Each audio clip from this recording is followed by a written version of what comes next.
புதுச்சேரியில் வரும் 2026 சட்டமன்ற தேர்தல் களம் குறித்து தினகரன் நாளிதழ் வெளியிட்டுள்ள கட்டுரை திமுகவுக்கு ஆதரவான சூழலை ஏற்படுத்தும் வகையில் எதிர்க்கட்சிகள் ஒன்றிணையாமல் இருக்க வேண்டும் என்ற நோக்கத்திற்கு ஏற்ப இருப்பது பொதுத்தளத்தில் பல்வேறு விமர்சனங்களை எழச் செய்துள்ளது.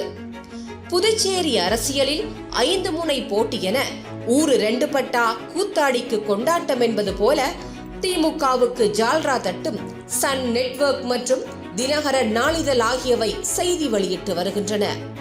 திட்டமிட்டு யூக செய்திகளை மக்களிடம் பரப்பி ஒரு குழப்ப நிலையை ஏற்படுத்த தொடர்ந்து தினகரன் நாளிதழ் மற்றும் சன் நெட்வொர்க் செயல்பட்டு வருகிறது.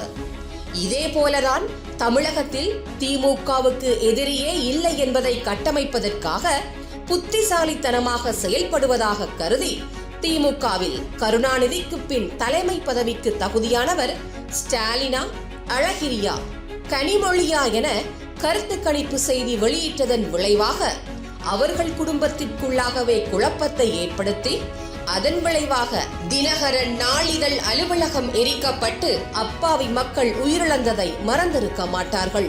இது போன்ற இழிவான அரசியல் புதுச்சேரியில் எடுபடாது.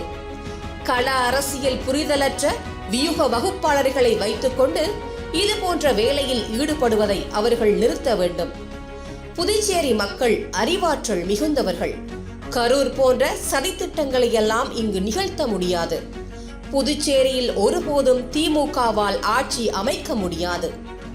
என்னதான் சிவா போன்றவர்கள் களத்தில் கடுமையாக உழைத்தாலும் அவரை திமுக முதலமைச்சராக விடாது.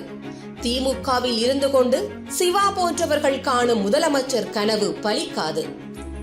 யாரையும் வளர விடக்கூடாது என்பதே திமுகவின் எண்ணம்.